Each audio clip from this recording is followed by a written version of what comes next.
Hi, I'm Melissa, and this is the Book Break. And today we have a little bit of a special episode where I'm going to be interviewing two different authors. One, Karen Broadhead, who has a very nice message for parents of hope, and the therapist who helped her get there, Maurice Harker. Let's go.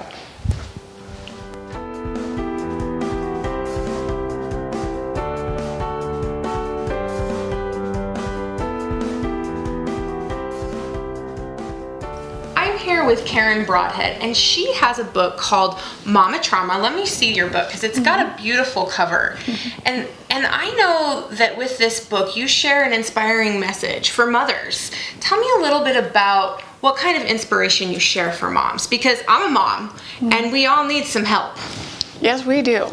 I needed help, and I think that's why I share that inspiration, is because I have been in a place where, I just needed so much help, and there was no help to be found, and the situation that I was dealing with in my home wasn't something that I would run out and say, I need some help with this, because it was something that I thought, I felt a lot of shame over. I was trying to protect my child, and I also had just absolutely no experience with the kind of trauma that our situation created. And so the inspiration I share in this book is highly Christ-centered and comes from my heart and my guts. I just really care so deeply about, if I can prevent one woman, if I can have the courage to just do whatever it takes to save one mom from that place. But it's been so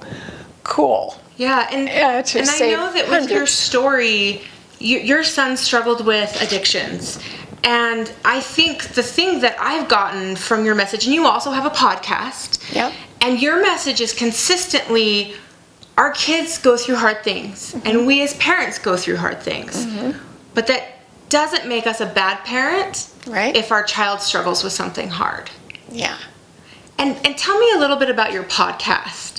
Yeah, my podcast is Mothers Who Know, and it stems from the group that I run. Every week I run a support group online for hundreds of women all across the country, and so we have turned a lot of our webinars and the things that we do and the interviews I do with other women who come and present for us also into our podcast, but it's to send a message that, yes, we are going to see some pretty big messes, and they're not going to be able to be avoided, but there is a message and there is a miracle in every mess.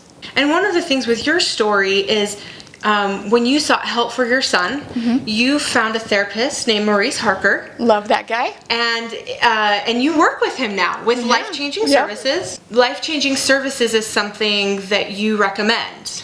Oh, highly, because it's not just somewhere you come to bring your wound to just, give me some therapy, help me heal.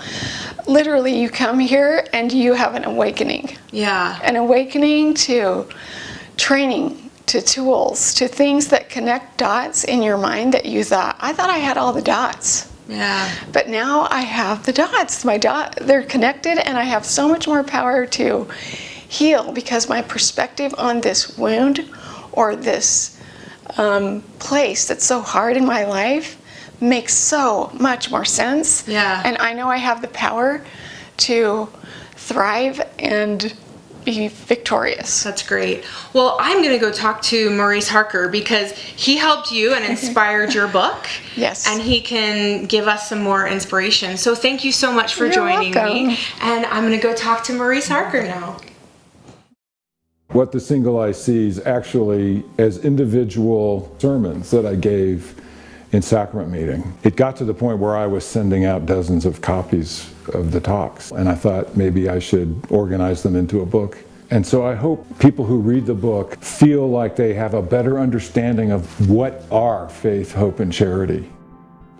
I hope you enjoy it. You can find it at barnesandnoble.com or amazon.com.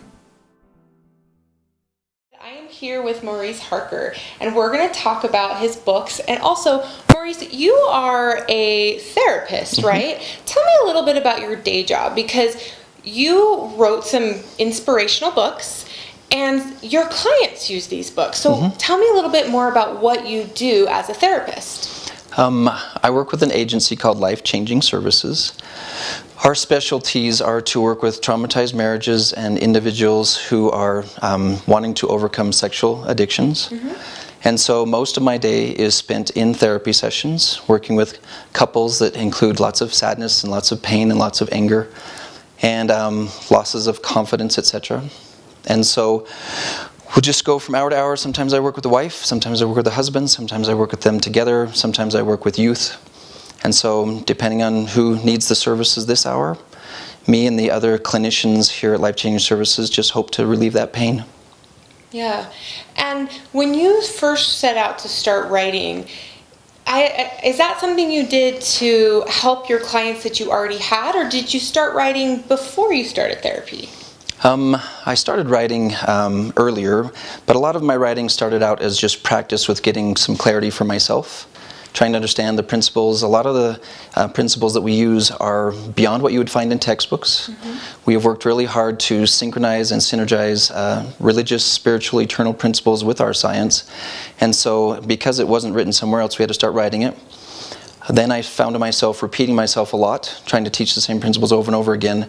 And so I thought, maybe if I just get it written down and make it available. So it actually just started out as a blog, and then we condensed all the information into books as needed by subject so that the clients could read it and experience excellent education without paying for therapy all the time. The first book that we published and made available, this took a couple of years to put together, is called Like Dragons Did They Fight? It's called this title because when a person's working for self-mastery, there's a lot of battles that go on in the head, and we wanted to teach them how to understand what's happening in your mind, both scientifically and spiritually, and then identifying and clarifying exactly what it is you are fighting, that you are not your own enemy, you're not fighting against yourself, you're fighting about things that happen inside of your mind.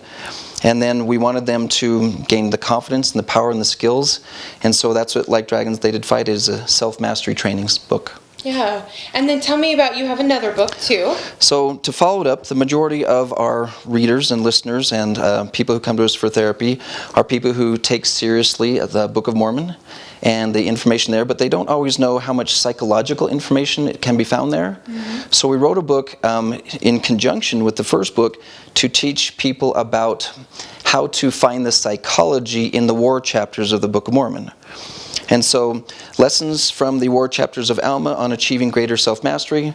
This is a quote, "Never a happier time," from within those scriptures that says when the people actually found happiness, although there were wars all the time, because they learned important principles during that time. Yeah. And so your first book, I'm going to go back to that for a minute. So Like Dragons Did They Fight? So one of the things that I've looked at is in November, it is a National No Porn Month, right? And this is a topic that's difficult for people to talk about. And regardless of where they are on the spectrum with that, it's something that a lot of folks are learning can become an addiction. And so for those that are struggling, whether they be of the LDS faith or of a Christian faith or anything, this is about self-mastery to help them with different addictions as well, right? Yeah. And I know September was a month where people focused a lot on different addictions. How does the concepts of self-mastery that you talk about differ maybe from what else is out there? So there's different addiction recovery programs. How do you build on those and help those that are thinking maybe I have an addiction? Well, one of the biggest flaws or remedial concepts that we found in the science of the other addiction programs is they are still trying to figure out exactly what part of the brain does what and why the brain does what it does. The most common frustration that people are experiencing is the idea of negative self-talk and why did I choose to do this and what's wrong with me. When you actually take seriously the idea of spiritual elements in psychology, not only can you believe that the Holy Ghost has the ability to float ideas into your mind, when you start to realize the scientific relevance of Satan throwing ideas into your head with the intentional, strategic desire to distort the way you think, to distort your brain chemistry, and to pull you towards behaviors that contradict your value system. So while a person can reach the level of addiction, we want to serve people who are pre-addiction, people who have not quite become addicted yet. And so we use a term called lost battles, meaning any behavior that repeatedly contradicts your value system. And so we've adapted the book. It was originally written for adolescent male sex addicts. It sounds like the hope is, let's not get to a point where we need a 12-step program. Let's find out where we are now and stop whatever poor behavior that we're struggling with. Well, in addition to, 12 steps is actually considered a support group. It's where you support and encourage and support and encourage. This training system is for people who have less of a problem than you would find in 12 steps and worse of a problem. Because sometimes the brain needs something way beyond support. The idea of encouragement is inadequate when you want your brain to work a certain way. Yeah. So in the same way that musicians and athletes need to understand what they're trying to do with their brains and repeat it and train it and repeat it and train it and repeat it and train it. But when it comes to some of the more complex elements of the brain, it's one step further. It's one step further, which is in a military sense.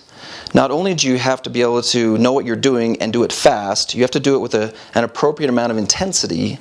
Otherwise, you can be overwhelmed by your opponent, and then you're in a great deal of danger. Right. And so one thing I would like to do is give our viewers some more information on where they can find you and find, because you have some ebooks as well. Yes. So do you have a website that they can go to? Yeah, we should be easy to find. lifechangingservices.org will take you to it. That will also give you plenty of links to all of our other books. We have one specifically for relationship recovery after it's been traumatized, called I'm Not Okay, You're Not Okay, But That's Okay. Currently it's only available in ebook form, although I just was told we just turned it into an audiobook yesterday. All right. And this is now available on audible.com as of last week. Perfect. So if they want to listen to it as they drive, they can check that out. Okay, well, thank you so much for talking with me. It's been great. It's a pleasure. And thank you guys for joining us, and we will see you next time.